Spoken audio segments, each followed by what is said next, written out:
سيما من سمي في الآفاق بأحمد وفي الأرض بأبي القاسم محمد.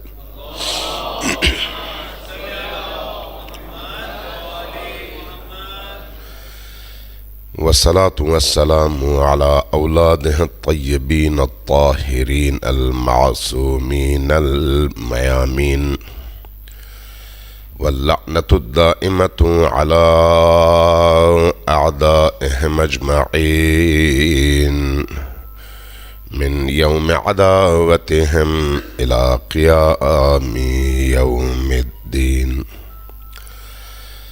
أما بعد، فقد قال رسول الله صلى الله عليه وآله وسلم قال رسول الله صلى الله عليه وآله وسلم: فاطمة بضعة مني، فمن أحبها أحبني، ومن أبغضها أبغضني، ومن أبغضني أبغض الله. صلوات بر محمد وعلى.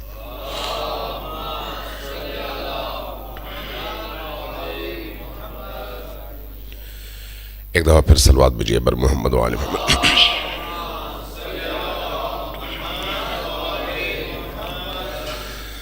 اللہ تبارک و تعالیٰ سے عاجزانہ دعا ہے کہ آپ کی اس مجلس کو اور آپ کی اس نشست کو اپنی بارگاہ میں عبادت شمار فرمائے، اور اس مجلس کو ہمارے دلوں اور ہماری روحوں کی پاکیزگی، تطہیر اور نورانیت کا ذریعہ قرار دے.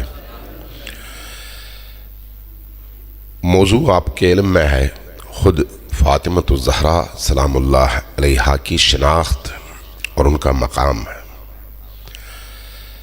ہم جب بی بی دو عالم کو پہچاننا چاہتے ہیں تو دنیا کی جو نگاہ ہوتی ہے وہ 3 حوالوں سے ہوتی ہے. جب آپ لوگوں سے پوچھتے ہیں کہ فاطمہ کون ہے تو جواب ملتا ہے رسول کی بیٹی. دوسرا جواب ملتا ہے علی کی زوجہ. تیسرا جواب ملتا ہے حسنین کی والدہ.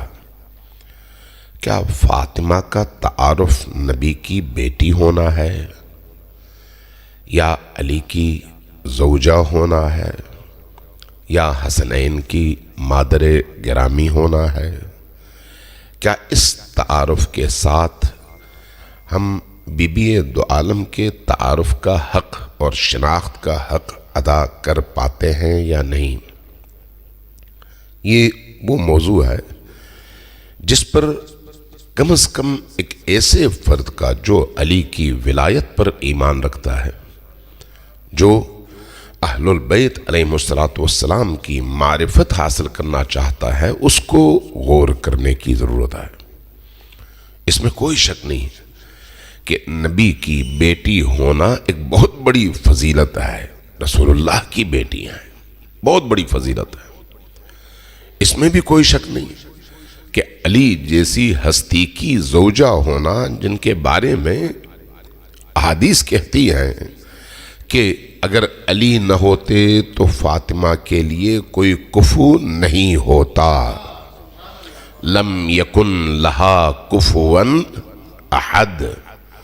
اگر علی نہ ہوتے، لولا علی لم یکن لفاطمہ کفوا احد.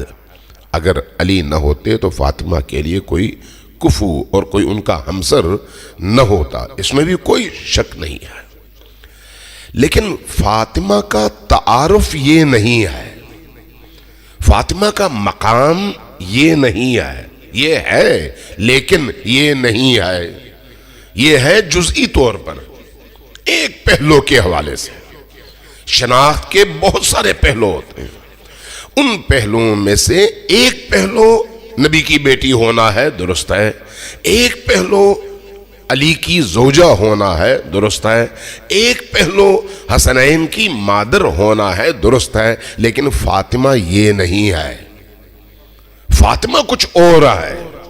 وہ جو فاطمہ کی ذات ہے، وہ جو فاطمہ کا مقام ہے، وہ جو فاطمہ کی قیمت ہے اس کو پہچاننے کے لیے ہمیں قرآن پر بھی غور کرنے کی ضرورت ہے اور اہل البیت کے کلام پر بھی غور کرنے کی ضرورت ہے۔ اس وقت اگر آپ اہل سنت علماء سے پوچھیں تو اہل سنت علماء انہی تین حوالوں سے پہچانتے ہوئے نظر آئیں گے بنت رسول کو۔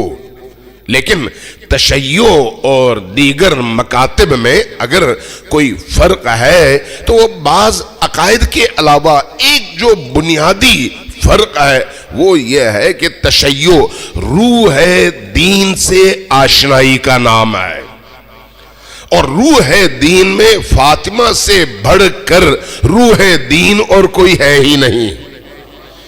سارا دین فاطمہ کے گرد گھومتا ہے، سارا دین فاطمہ کے گرد طواف کرتا ہے۔ اس لیے غور کیجئے گا اس بات پر کہ حدیث ہے، مجھے نہیں معلوم آپ کے سامنے میں نے عرض کی ہے یا نہیں، کہ اہل البیت علیہم السلام کے درمیان یعنی 14 معصومین کے درمیان جو فاطمہ کا مقام ہے وہ اس شمع کی سی ہے جس کے گرد پروانے طواف کرتے ہیں، اور وہ پروانے کوئی اور نہیں آئے، نبی اور آل نبی آئے، وہ پروانے عام افراد نہیں آئے، وہ پروانے علی اور آل علی آئے، وہ پروانے کوئی اور نہیں آئے، وہ پروانے آل فاطمہ میں سے وہ تمام ائمہ ہیں جنہیں ائمہ اہل البیت کہا گیا ہے۔ اہل البیت اپنی تمام تر عظمتوں کے ساتھ پروانے کی طرح سے طواف کرتے ہیں، کس کے گرد؟ فاطمہ کے گرد۔ وہ فاطمہ ہے۔ اب اگر فاطمہ کے امتیازات تلاش کرنا چاہیں نا آپ تو تلاش نہیں، تھوڑا سا غور و فکر کرنے کی ضرورت ہے۔ صلوات بھیجیے بر محمد و آل محمد۔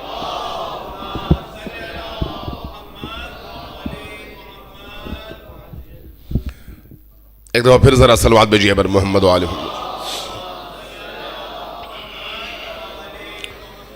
فاطمہ کی معرفت کے لیے قرآن پڑھیں، فاطمہ کی معرفت کے لیے اہل البیت علیہم السلام کی احادیث پڑھیں، فاطمہ کو صرف ان رشتوں کی نسبت سے پرکھنے کی کوشش نہ کریں، وہ صرف ایک پہلو ہے۔ ذرا غور کیجئے گا، اگر امام صادق علیہ السلام جب اس بی بی کا تعارف کروانا چاہتے ہیں تو وہاں پر یہ فرماتے ہیں کہ فاطمہ وہ ہے اگر کسی نے ان کو پہچان لیا تو گویا اس نے شب قدر کو پہچان لیا۔ شب قدر کو کیوں؟ اس لیے کہ فاطمہ اور شب قدر میں مماثلت ہے، فاطمہ اور شب قدر میں تعلق ہے، اس تعلق کی وجہ سے فاطمہ اسی طرح سے اسرار خداوندی میں سے ایک سر ہے جس طرح سے شب قدر اسرار خداوندی میں سے ایک سر ہے، ایک راز خدا۔ قرآن جب تعارف پیش کرتا ہے تو قرآن کے نزول کے حوالے سے قرآن کیا کہتا ہے؟ قرآن کیا ہے؟ قرآن اس حقیقت ابدی کا نام ہے جس کے حوالے سے قرآن نے کہا کہ لو انزلنا ھذا القرآن علی جبل لرأیتہ خاشعا متصدعا من خشیت اللہ۔ قرآن وہ حقیقت ہے کہ اگر اس قرآن کو ہم لو انزلنا اگر ہم نازل کرتے کس پر؟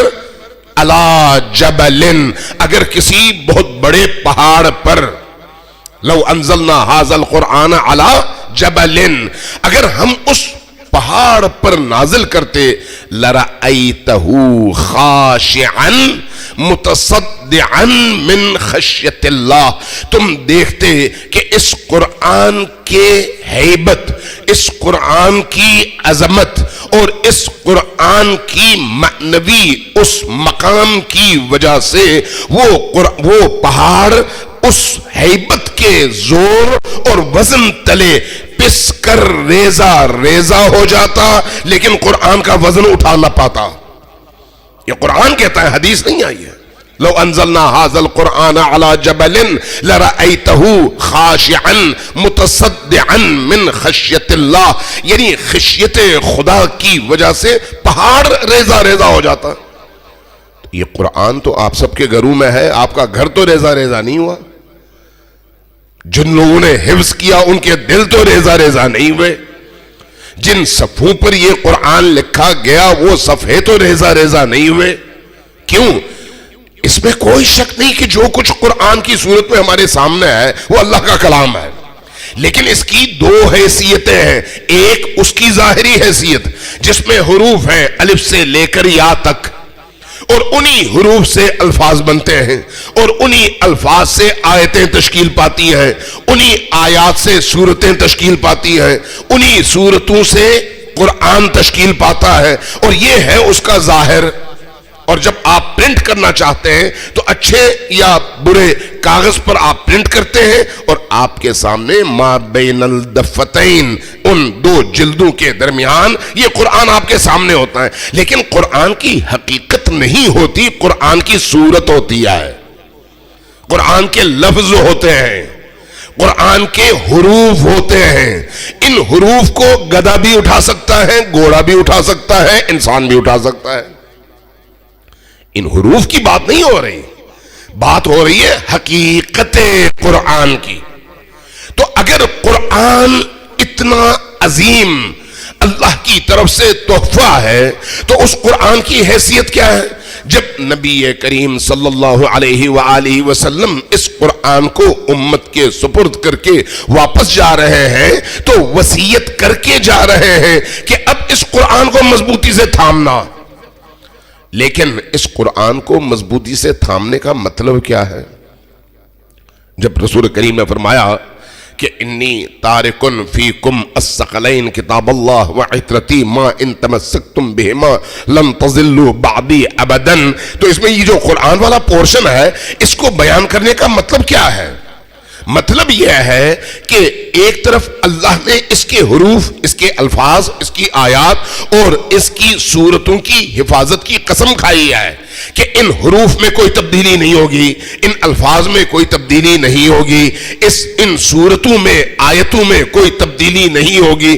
اس کی قسم اللہ نے کھائی ہے، انا نحن نزلنا الذکر وانا لہ لحافظون. تو یہ ظاہر قرآن ہے، لیکن جب انہی الفاظ کے معانی، مفاہیم، تشریح اور تفسیر کی باری آئے گی تو وہاں پر یہ جو خالص خاموش قرآن ہے یہ کبھی بھی اپنا دفاع نہیں کر سکے گا.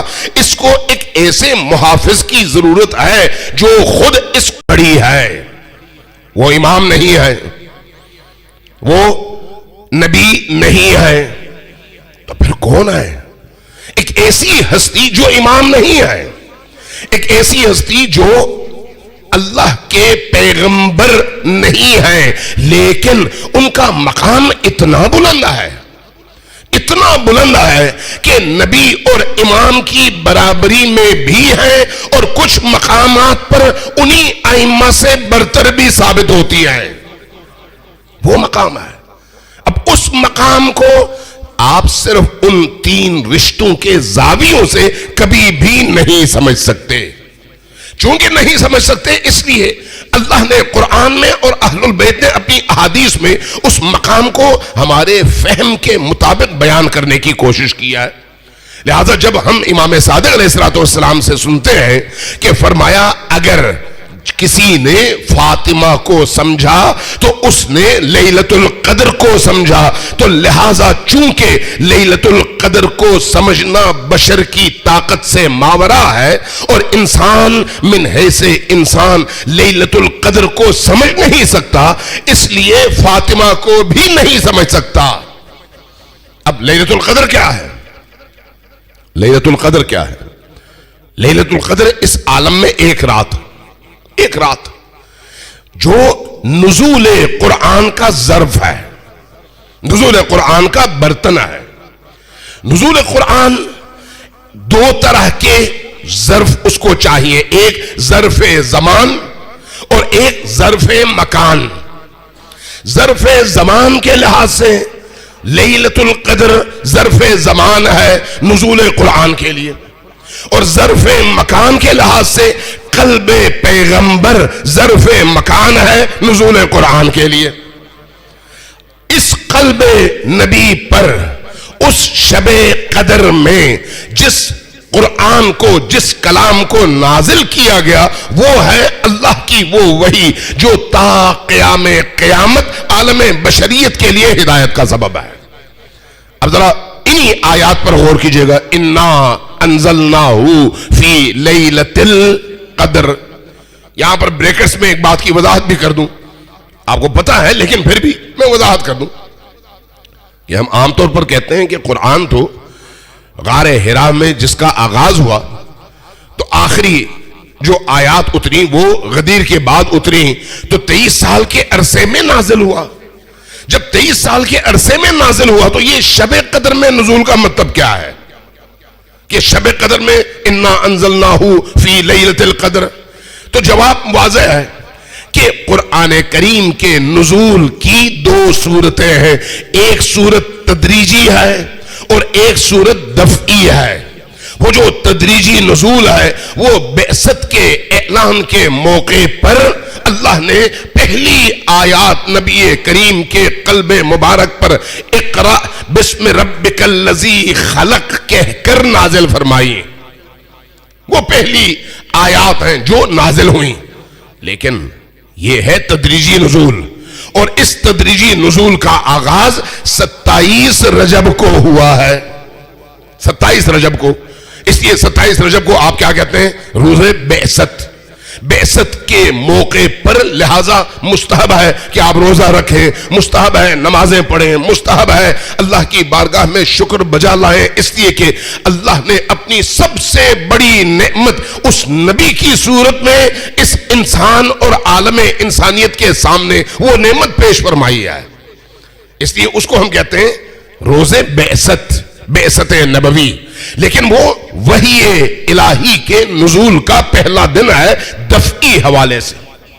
لیکن یہ جو ہم قرآن کریم میں سورہ قدر میں اللہ کی ان آیات کو پڑھتے ہیں کہ انا انزلناہ فی لیلۃ القدر، تو یہاں پر لیلۃ القدر وہ ہے جس میں اللہ نے ایک ہی دفعہ پورے کا پورا قرآن نبی کریم کے قلب مبارک پر نازل فرمایا ہے.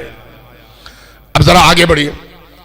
اللہ نے کہا انا انزلناہ فی لیلۃ القدر وما ادراک ما لیلۃ القدر. اسی سے مشابہ جملے ائمہ اہل البیت نے فاطمۃ الزہرا سلام اللہ علیہا کے حوالے سے ارشاد فرمائے. وہ کیا ہے؟ الفاطمہ والفاطمہ وما ادراک ما الفاطمہ. فاطمہ، فاطمہ تم کیا جانو فاطمہ کیا ہے؟ انا انزلناہ فی لیلۃ القدر وما ادراک ما لیلۃ القدر. شب قدر تم کیا جانو شب قدر کیا ہے؟ اور صادق آل محمد فرماتے ہیں جس نے شب قدر کو پہچاننا ہے فاطمہ کو کوشش کرے پہچاننے کی. وجہ کیا ہے؟ شب قدر میں جو قرآن نازل ہوا ہے یہ قرآن تا قیام قیامت انسانوں کو اللہ سے جوڑنے کے لیے ہدایت کا سب سے مضبوط ذریعہ ہے، سب سے مضبوط ذریعہ. لیکن اسی قرآن کو اس کے مفاہیم اور معانی کے حوالے سے محفوظ رکھنے کے لیے جس بولتے ہوئے قرآن کے نزول کی ضرورت ہے اس کو ہم کہتے ہیں ائمہ اہل البیت. اور ائمہ اہل البیت کو جس قرآن پر یا جس شب قدر پر اللہ نے نازل کیا ہے اس شب قدر کا نام ہے فاطمہ. حضرت زہرا سلام اللہ علیہا وما ادراک مل فاطمہ. تو یہ جو حضرت زہرا سلام اللہ علیہا کا وجود اقدس مقدس ہے، اس وجود پر اللہ نے ان بولتے ہوئے قرآنوں کو یکجا نازل کر کے ان کے سلسلے سے تا قیام قیامت آنے والی انسانیت کے لیے ہادیان برحق اور محافظان قرآن کے وجود کا اہتمام کیا۔ اگر یہ زہرا نہ ہوتی تو پھر ان ائمہ کو پیدائش کی، ولادت کی وہ پاکیزہ ترین جگہ نہ ملتی جو فاطمہ کے وجود میں ہے۔ اس لیے حضرت زہرا سلام اللہ علیہا لیلۃ القدر ہیں۔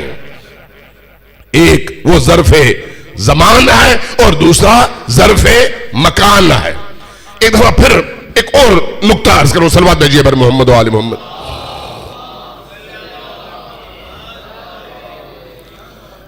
فاطمۃ الزہرا سلام اللہ علیہا حقیقت یہ ہے کہ اللہ کے اسرار میں سے ہیں، اور ان کی مظلومیت کا ایک پہلو یہ بھی ہے کہ کوئی آج تک فاطمہ کو پہچان نہیں سکا، کوئی بھی پہچان نہیں سکا۔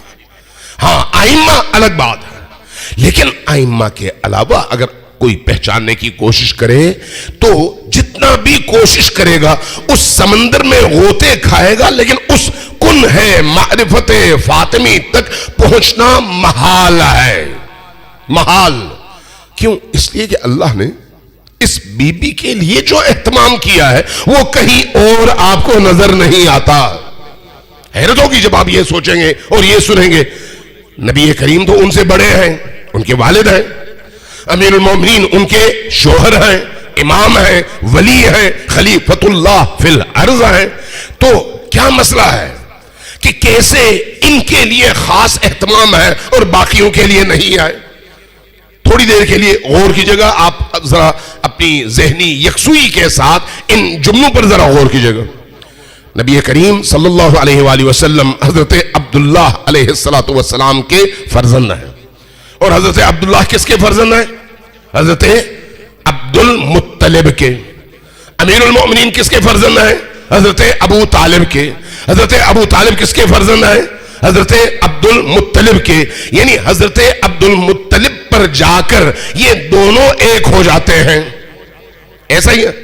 اب ذرا دیکھیے آگے، یہ جو سلسلہ یہ نبوت اور ولایت ہے، اس سلسلے کو اگر حضرت آدم تک جانا ہے تو حضرت آدم سے حضرت خاتم النبیین تک جتنے بھی سلسلے آئے، حضرت عبد المطلب پر آ کر یہ دو ہستیاں الگ ہوئی ہیں۔ اس وقت تک ایک ہی نور کے دو ٹکڑے ہیں، لیکن وجود نور ہے، وجود جسمانی نہیں ہے، وجود مادی نہیں ہے، وجود نورانی ہے۔ یہ جو نور آ رہا ہے، یہ نور حضرت آدم سے لے کر حضرت عبد المطلب تک جن باپوں یا جن مردوں کی پشت پر اور صلب میں موجود ہیں، وہ سارے کے سارے مرد پاکیزہ بھی ہیں، موحد بھی ہیں، اور ہر طرح کی نجاستوں سے پاک بھی ہیں۔ وہ کیسے پتا چلا کہ وہ سارا سلسلہ پاک ہے؟ آپ ابھی زیارت وارثہ اٹھا کر دیکھ لیں جو ہم روز پڑھتے ہیں۔ زیارت وارثہ میں آپ کیا کہتے ہیں؟ اشہد انک، ہم گواہی دے رہے ہیں۔ کیا گواہی دے رہے ہیں؟ کہ اشہد انک کنت فی الاصلاب الشامخہ والارحام المطہرہ لم تنجسک الجاہلیت بانجاسہا۔ میں یہ گواہی دیتا ہوں کہ آپ اور آپ کے پیچھے جتنا بھی سلسلہ ہے یہ ہمیشہ پاکیزہ ترین صلبوں میں رہا اور پاکیزہ ترین رحموں میں رہا۔ پاکیزہ ترین اسلاب کا مطلب ہے جتنے بھی آپ کے باپ دادا پردادا ہیں وہ سارے کے سارے پاکیزہ تھے۔ پاکیزگی کا مطلب کیا ہے؟ شرک سے پاک، گناہ سے پاک، آلودگیوں سے پاک، رجس سے پاک، ہر طرح کی ایسی گندگی جس سے ایک ولی خدا کو پاک ہونا چاہیے، وہ سارا سلسلہ پاک رہا ہے۔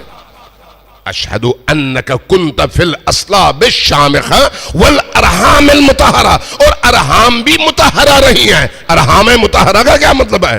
جن جن ماؤں کی رحموں میں آپ یکے بعد از دیگرے منتقل ہوتے رہے، وہ ساری کی ساری مائیں تمام تر خطاؤں سے، تمام تر آلودگیوں سے، تمام تر پلیدگیوں سے ہمیشہ پاک رہیں، اور ان کی کوکھ، ان کی آغوش، ان کے رحم ہمیشہ پاک و طاہر و مطہر اور معصوم رہے۔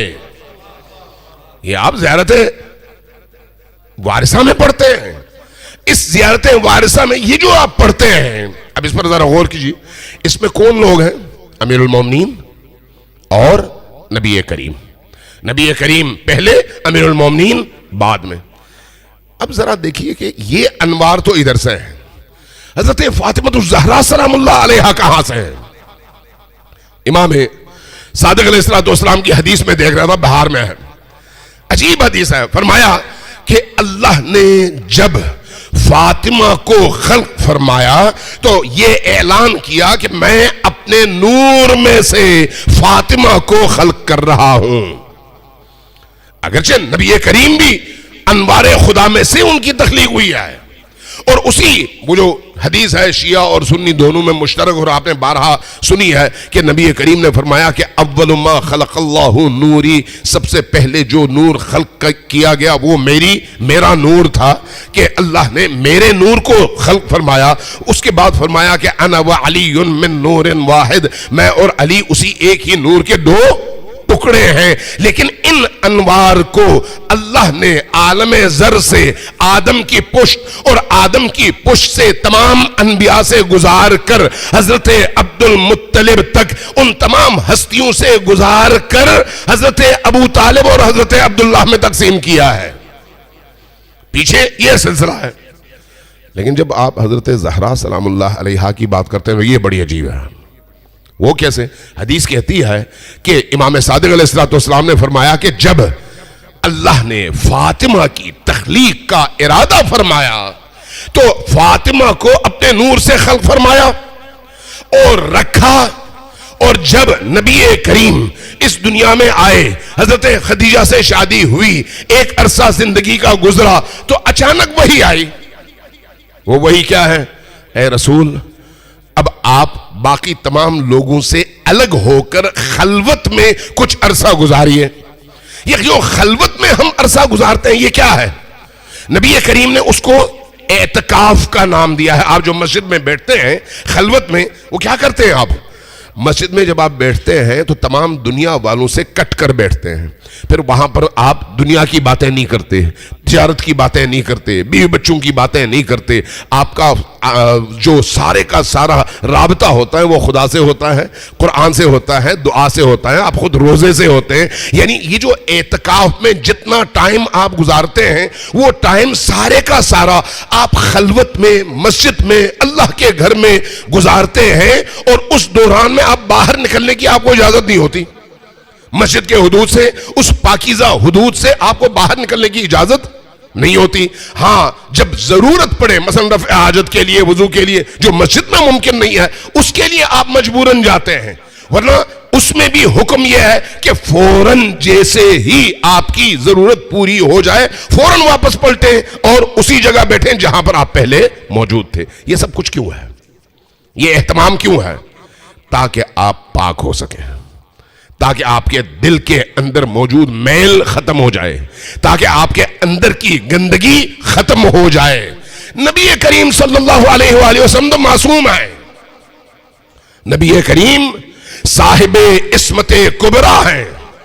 نبی کریم اللہ کی طرف سے آیہ تطہیر کے تحت پاکیزگیوں کا مجموعہ ہے، لیکن اسی نبی کو حکم یہ ملتا ہے کہ اے نبی، اب آگے کچھ دنوں تک آپ نے حضرت خدیجہ سے بھی اور باقی لوگوں سے بھی الگ ایک ٹائم گزارنا ہے۔ اس ٹائم فریم میں آپ اکیلے ہوں گے۔ تو اکیلے نبی کیا کریں گے؟ عبودیت، بندگی، عبادت، نماز، روزہ، قرآن کی تلاوت، اللہ سے راز و نیاز، یعنی وہ چیز جو انسان کو اللہ سے جوڑنے کا سبب ہے۔ یہ جو عرصہ ہے، اس عرصے کے آغاز ہی میں نبی کریم میسج بھجواتے ہیں حضرت خدیجہ کو، اور میسج بھیج کر فرماتے ہیں کہ یا خدیجہ، اللہ کے حکم سے میں 40 دنوں کے لیے الگ ہو رہا ہوں، اس لیے پریشان نہ ہونا، جب یہ مدت ختم ہو جائے گی میں گھر آ جاؤں گا، لیکن اس وقت تک میں دنیا سے الگ رہوں گا۔ اور رہتے بھی کہاں پر ہیں؟ فاطمہ بنت اسد کے گھر، الگ تھلگ۔ یہ ٹائم گزارتے ہیں کہاں؟ عبودیت میں، اللہ سے راز و نیاز میں۔ ذرا سوچئے اللہ نے یہ اہتمام کیوں کیا ہے؟ تو جواب بعد میں مل جاتا ہے کہ جب یہ 40 دن مکمل ہو گئے تو اس کے بعد فرشتہ نازل ہوتا ہے۔ حضرت جبرائیل نازل ہونے کے بعد آپ کے ہاتھوں میں بہشت کا پھل اور خوراک ہے، وہ خوراک لے کر آتے ہیں، پیش فرماتے ہیں، اور پھر ایک جملہ بھی ارشاد فرماتے ہیں حضرت جبرائیل۔ وہ کیا؟ اے اللہ کے رسول، اللہ کا یہ پیغام ہے کہ یہ جو کھانا آپ کے لیے ہے، یہ جو پھل آپ کے لیے ہے، یہ صرف آپ کے لیے ہے، کسی اور کے لیے نہیں، کسی اور کے لیے یہ حرام ہے۔ کیوں ایسا ہے؟ اس لیے کہ یہ خصوصی چیز ہے، خصوصی ہے۔ اب یہ پھل کیا ہے؟ حدیث کہتی ہے کہ اللہ تبارک و تعالی نے وہ جو حضرت زہرا سلام اللہ علیہا کے نور کو اپنے نور میں سے خلق فرمایا، اس کو جنت کے اس پھل میں منتقل کیا، اور پھر یہ پھل اللہ کے رسول کی بارگاہ میں بھیجا کہ اب یہ پھل کھائیے۔ لیکن اس پھل کے کھانے سے پہلے 40 دن تک حضرت رسول خدا کو اللہ نے اعتکاف میں بٹھا کر باقی انسانوں سے کاٹ کر صرف اور صرف اپنے آپ سے جوڑے رکھا، تاکہ وہ انعام عطا کرے جو اس کائنات میں سب سے بڑا انعام عطا کرنے کا یا کہلوانے کا حق رکھتا ہے، اور وہ ہے نور فاطمہ، وہ ہے نور فاطمہ۔ اب جب 40 دن گزر گئے کہ اللہ نے اس بی بی کی تخلیق اور خلقت کے لیے کس طرح کے اہتمام فرمائے، وہ جو باقی کسی اور کے لیے ایسا اہتمام آپ کو روایات میں، احادیث میں، قرآن میں نظر نہیں آتا۔ نبی کی بیٹی ہونا ایک صفت ہے، علی کی زوجہ ہونا ایک خوبی ہے، ایک کمال ہے، ایک فضیلت ہے، حسنین کی مادر ہونا ایک فضیلت ہے، لیکن فاطمہ ان 3 فضیلتوں کا نام نہیں ہے۔ فاطمہ فاطمہ ہے اس لیے نبی کی بیٹی ہے، فاطمہ فاطمہ ہے اس لیے علی کی زوجہ ہے، فاطمہ فاطمہ ہے اس لیے حسنین کی مادر گرامی ہے، فاطمہ فاطمہ ہے اس لیے شب قدر ہے، اور اس شب قدر سے اللہ تبارک و تعالی جن ہستیوں اور محافظان دین کو وہاں سے نکالتا ہے، وہ ہے جو تا قیام قیامت اس دین کے مدافع بھی ہیں اور محافظ بھی ہیں۔ صلوات بھیجیے بر محمد و آل محمد۔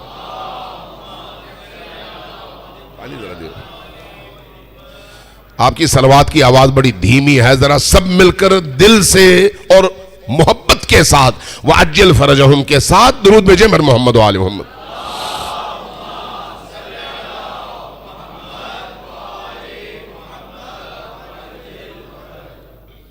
ایک دفعہ پھر صلوات بھیجیں بر محمد و آل محمد۔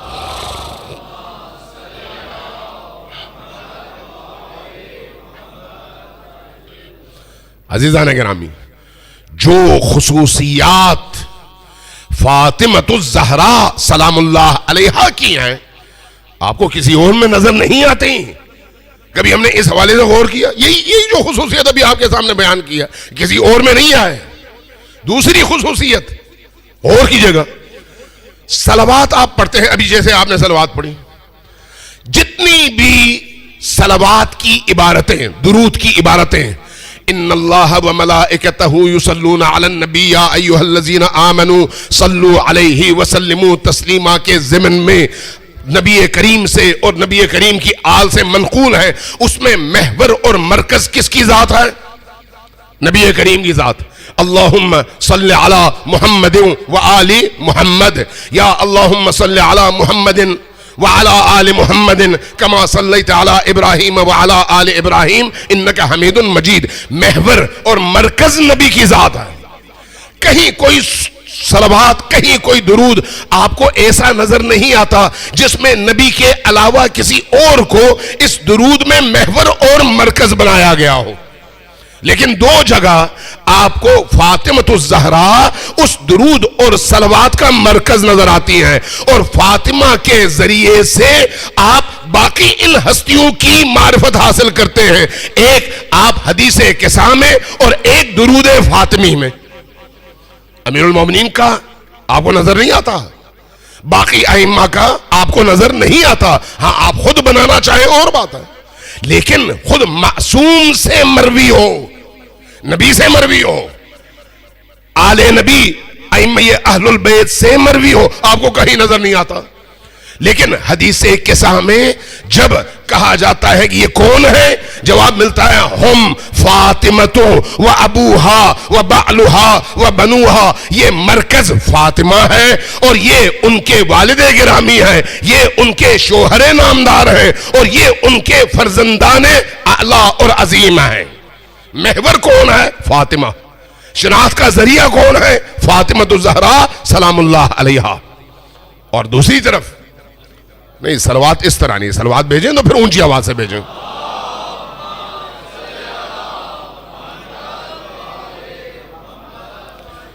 اور دوسری طرف درود فاطمی، اللہم صلی علی فاطمۃ و ابیہا و بعلہا و بنیہا وسر المستودع فیہا بعدد ما احاط بہ علمک۔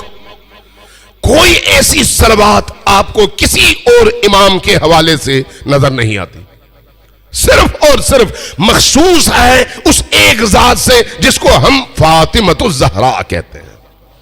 اور تاثیر کے اعتبار سے عجیب تاثیر ہے۔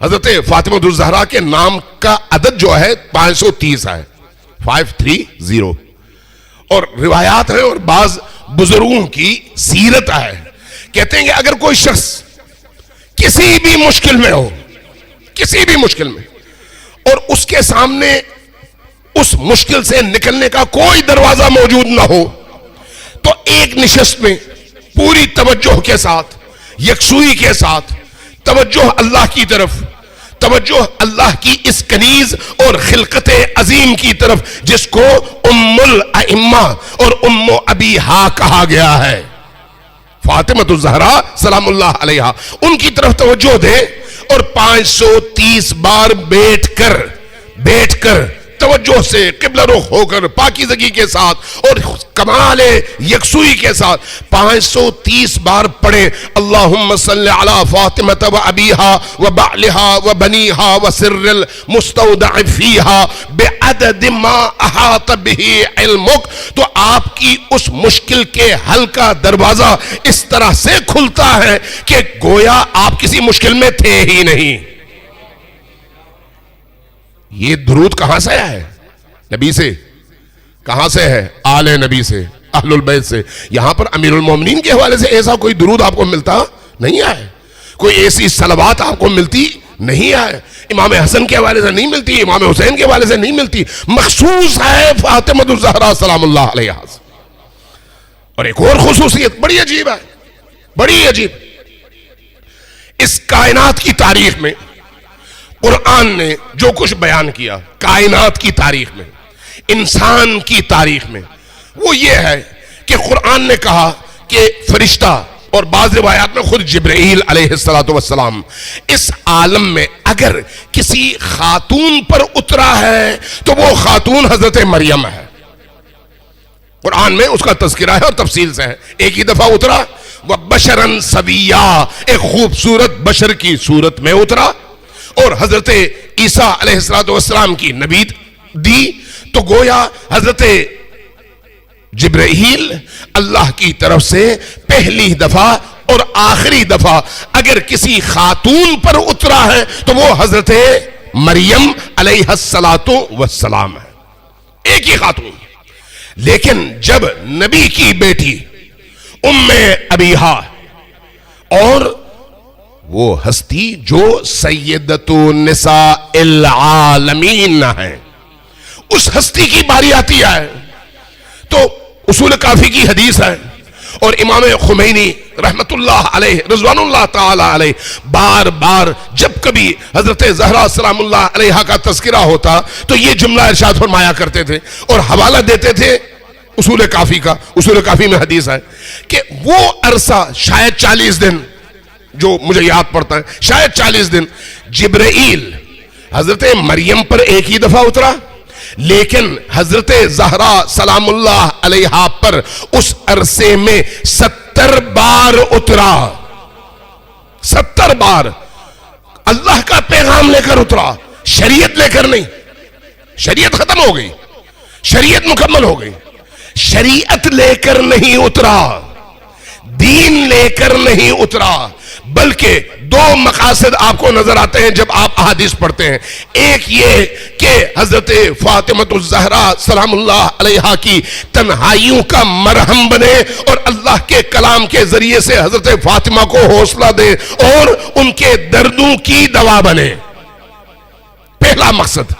اور دوسرا حضرت خدا کی طرف سے، اللہ تبارک و تعالیٰ کی طرف سے حضرت فاطمہ الزہرا سلام اللہ علیہا کو تا قیام قیامت آنے والے واقعات اور حوادث کے حوالے سے خبر دے کہ کب کیا ہونے والا ہے۔ آج اے فاطمہ اگر آپ قربانی دے رہی ہیں، آج اگر آپ زخم سہ رہی ہیں، اگر آج آپ کو ان تکالیف سے گزرنا پڑ رہا ہے، تو اس کے بعد اس کی برکتوں سے آئندہ آنے والی نسلوں کو تا قیام قیامت جن واقعات میں جس طرح کی صورتحال میں کامیابیاں ملیں گی اور اللہ کے دین کا پرچم بلند ہوگا، کب کیا ہوگا، مستقبل کی ساری وہ بشارتیں اور ساری خبریں جبرائیل نے آ کر حضرت زہرا سلام اللہ علیہا کو دی ہیں، اور انہی 70 بار کی رفت و آمد میں دی ہیں۔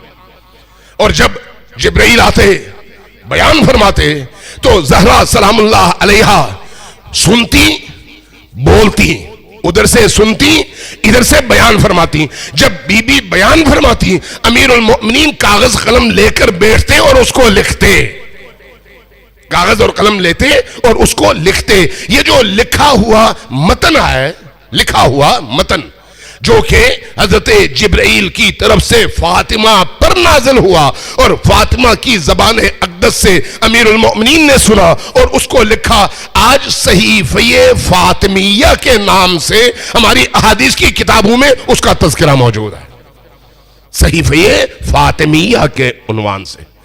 اب جب ہم اہل البیت علیہ السلام کی طرف رجوع کرتے ہیں تو اہل البیت علیہ السلام اس حوالے سے ہمیں بتاتے ہیں۔ امام رضا علیہ السلام نے اپنے ساتھیوں کے درمیان بیٹھ کر ایک جملہ ارشاد فرمایا، آئندہ آنے والے کسی واقعے اور کسی حادثے کے حوالے سے جب بیان فرمایا تو سائل نے، صحابی نے سوال کیا، یا ابن رسول اللہ، کیا یہ آپ ہمیں غیب کی خبر دے رہے ہیں؟ امام غیب سے اسی حد تک آگاہ ہوتا ہے جس حد تک اللہ نے اس کو آگاہ کیا ہے، اس میں کوئی دوسری رائے نہیں ہے۔ تشیع میں بھی اور اہل سنت میں بھی یہ عقیدہ موجود ہے، اور اس کا منشا بھی قرآن اور حدیث ہے کہ جو کچھ نبی اور آل نبی کو عطا ہوتا ہے اس حساب سے وہ اس غیب کا علم رکھتے ہیں جو باقی عالم کے لیے غیب ہے، ان کے لیے غیب نہیں ہے، ان کے لیے شہود ہے۔ لیکن جب امام رضا علیہ السلام سے پوچھا جاتا ہے، یا ابن رسول اللہ آپ نے یہ جو خبر دی ہے کیا یہ خبر آپ نے غیب سے دی ہے؟ فرماتے ہیں نہیں، میں نے غیب سے نہیں دی، بلکہ میری جدی ماجدہ فاطمہ الزہرا سلام اللہ علیہا کے اس صحیفے میں یہ واقعہ لکھا ہوا ہے کہ یہ ہوگا، اور میں تمہیں اس صحیفے سے خبر دے رہا ہوں۔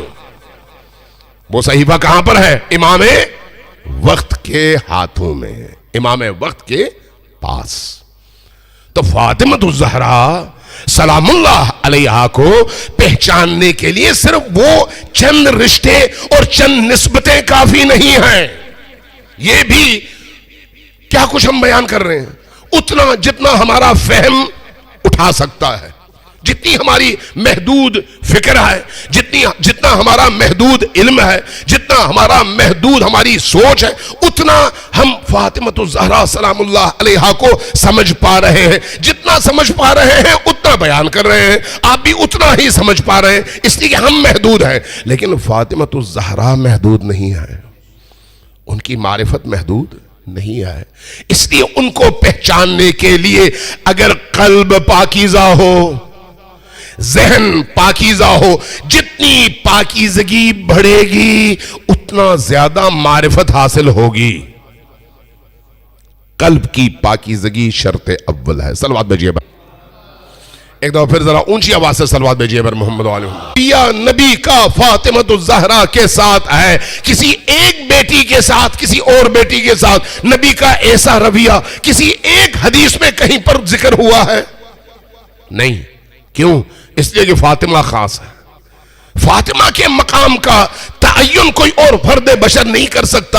اس لیے یہ کہنا کہ فاطمہ بھی ایک بیٹی تھیں، باقی بھی بیٹیاں تھیں، تو اس لیے وہ بھی داماد، یہ بھی داماد، یہ بھی بیٹی، وہ بھی بیٹی، اس کا مطلب یہ ہے کہ آپ نے آنکھوں پر پردہ ڈالا ہوا ہے. حقیقت سے آنکھ چرائی ہوئی ہے. نبی کریم، یہ تو آپ سب کو معلوم ہے کہ نبی کریم جب تشریف لاتی حضرت زہرا سلام اللہ علیہا تو نبی کریم کا جو رویہ ہے بڑا عجیب و غریب ہے. بڑا عجیب و غریب. کس حوالے سے؟ نبی اپنی جگہ سے کھڑے ہو جاتے. یہ کھڑا ہونا اگر نبی کا بیٹی کے لیے ہو تو اس کا مطلب یہ ہے کہ نبی کا عمل سنت ہے، اور اس سنت کا مطلب یہ ہے کہ ہر باپ پر لازم ہے کہ وہ اپنی بیٹی کے احترام کے لیے کھڑا ہو. کیا آج تک کسی محدث نے، کسی فقیہ نے، کسی مجتہد نے ایسی کوئی بات شیعہ یا سنی میں، جبکہ وہ حدیث سب میں مشترک ہے، یعنی یہ جو نبی کریم کا بیٹی کے استقبال کے لیے کھڑا ہونا ہے یہ سنیوں کے ہاں بھی ہے اور شیعوں کے ہاں بھی ہے، دونوں جگہ احادیث موجود ہیں. لیکن کیا آج تک کسی محدث، کسی فقیہ، کسی متکلم اور کسی مجتہد نے یہ بات کہی ہے کہ باپ پر لازم ہے اور سنت ہے کہ اپنی بیٹی کے استقبال کے لیے کھڑا ہو؟ نہیں. کیوں؟ اس لیے کہ یہ باپ کا بیٹی کے احترام میں کھڑا ہونا نہیں ہے، یہ محمد عربی کا فاطمہ کے احترام میں کھڑا ہونا ہے. یہ رشتے کی وجہ سے نہیں ہے، مقام کی وجہ سے ہے. رشتہ الگ ہے، مقام الگ ہے. آگے وہی روایات کہتی ہیں کہ نبی کریم آگے بڑھتے، فاطمہ الزہرا کا ہاتھ تھامتے، چومتے. بیٹیاں باپ کا ہاتھ چومتی ہیں، لیکن یہاں پر عجیب ہے کہ باپ، اور وہ بھی خاتم الرسل، اشرف الانبیاء، امام الانبیاء، وہ ہستی جو خاتم الانبیاء ہے، وہ ہستی فاطمہ الزہرا سلام اللہ علیہا کی آمد پر ان کا ہاتھ تھامتے ہیں اور چومتے ہیں، بوسہ دیتے ہیں. اگر یہ بیٹی کے ہاتھ کا بوسہ ہے تو ہر باپ پر لازم ہے کہ اپنی بیٹی کے ہاتھ کا بوسہ دے. لیکن کوئی یہ نہیں لکھتا کہ باپ پر بیٹی کے ہاتھ کا بوسہ دینا نبی کی سنت ہے، اس لیے کہ نبی کا یہ کام اس مقام کی وجہ سے ہے، بیٹی کے رشتے کی وجہ سے نہیں ہے. اور پھر اسی بیٹی کو اس بوسے کے بعد نبی کریم لے آتے آگے، اپنی جگہ بٹھاتے، خود سامنے بیٹھ جاتے. ذرا سوچئے، خود سامنے بیٹھ جاتے اور بیٹی کو اپنے مقام پر بٹھاتے. کیا مطلب ہے اس کا؟ یہ مقام نبوت کا مقام ہے، رسالت کا مقام ہے. رسالت اور نبوت کی حامل اس ہستی نے جس مسند پر خود تشریف رکھی ہوئی تھی، اسی مقام سے خود اٹھے اور فاطمہ سلام اللہ علیہا کو لا کر اپنی جگہ بٹھایا اور خود سامنے بیٹھ گئے.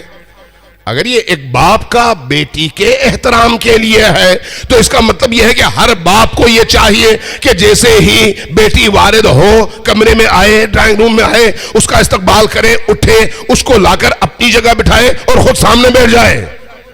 لیکن کہیں پر بھی کسی بھی عالم، فقیہ، مجتہد اور محدث نے ایسی کوئی بات نہیں لکھی، نہ شیعوں نے نہ سنیوں نے. کیوں؟ اس لیے کہ یہ مقام فاطمہ کا مقام ہے، بیٹی کا مقام نہیں ہے. صلوات بھیجیے بر محمد و آل محمد.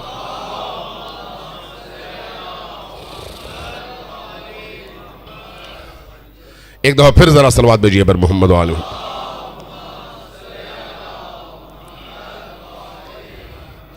ٹائم زیادہ ہو گیا، میں اس لیے یہیں پر اپنی گفتگو ختم کرتا ہوں۔ عزیزان محترم، جب ہم ان مقامات، ان منازل، ان مراتب اور نبی کی نگاہ میں، اللہ کی نگاہ میں فاطمہ کا مقام دیکھتے ہیں اور اس کے بعد فاطمہ پر ہونے والے مظالم دیکھتے ہیں، تو وہاں پر پھر انسان تڑپ اٹھتا ہے اور بلک بلک کر گریا کرتا ہے کہ وہ فاطمہ جن کا مقام وہ مقام تھا، اس مقام کی حامل ہستی کے ساتھ امت نے نبی کے بعد یہ سلوک کیا ہے۔ نبی کریم کی بیٹی ہے، لیکن یہ جو مقامات ہیں یہ اس بیٹی کے رشتے کی نسبت زیادہ اہم مقامات ہیں، زیادہ اہم مدارج اور منازل ہیں۔ اب علی کی زوجہ ہے، علی کون ہے؟ علی غیرت اللہ ہے، غیرت اللہ۔ یہ غیرت اللہ کوئی چھوٹا لفظ نہیں ہے۔ آپ کی غیرت اور اللہ کی غیرت میں آسمان زمین کا فرق ہے، میری غیرت اور اللہ کی غیرت میں آسمان زمین کا فرق ہے۔ علی اللہ کی غیرت کا نام ہے۔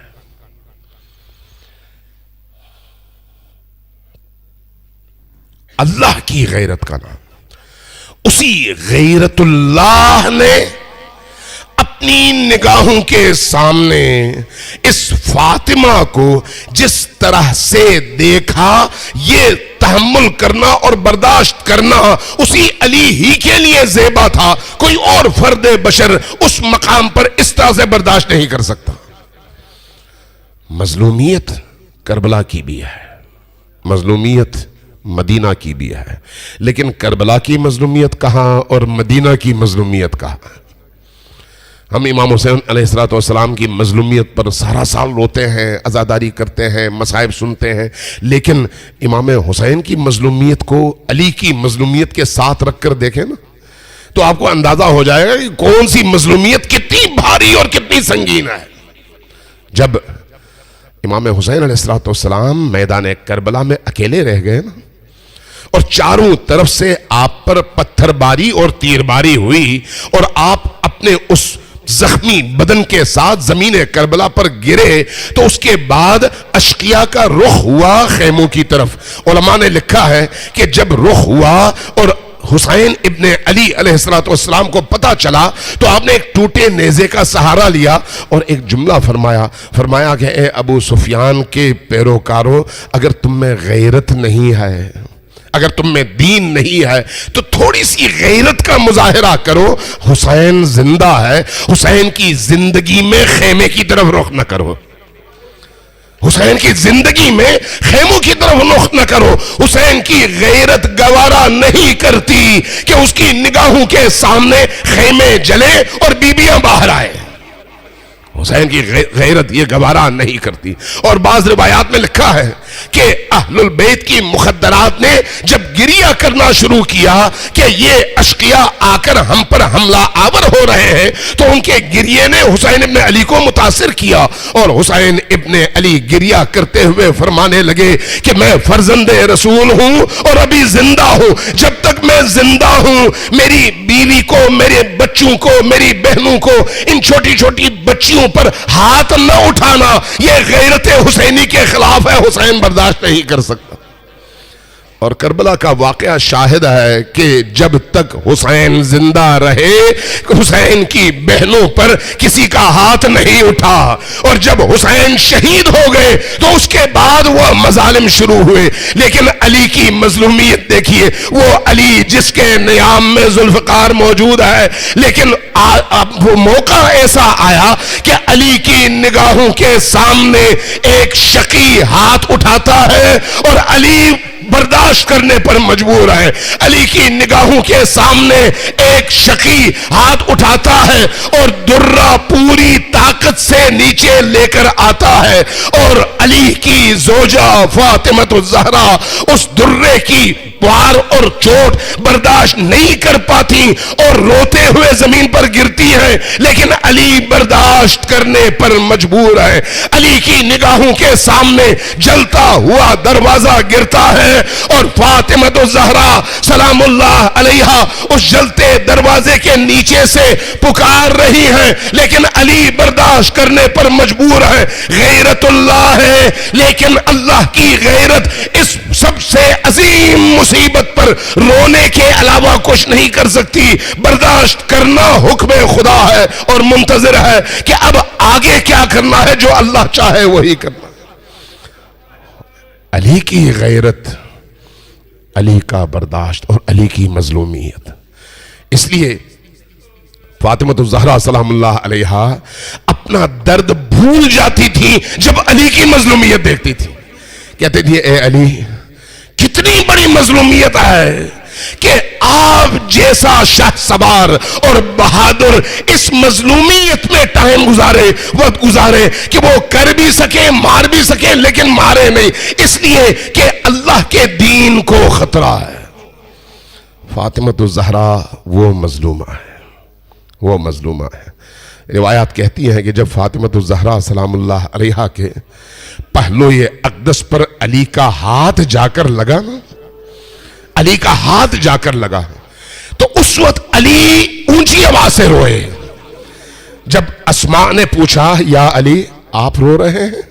آپ نے تو ہم سب سے کہا تھا کہ اپنے رونے کی آواز دھیمی رکھو، تو علی کو دیکھا، علی روتے ہوئے اٹھے اور جا کر دیوار کا سہارا لیا، سر دیوار پر رکھا، بلک بلک کر رونے لگے۔ اور جب اسماء نے رونے کی وجہ پوچھی، فرمایا آج مجھے پتا چلا کہ فاطمہ کتنی تکلیف میں تھی، کہ اس کے پہلوں کی ہڈیاں ٹوٹی ہوئی تھی، پسلی کی ہڈیاں ٹوٹی ہوئی تھی، اور اس درد سے وہ یہ سارا وقت گزارتی رہی، لیکن ہمیں اس درد کے باوجود بتایا نہیں کہ میں کس تکلیف میں گزر رہی۔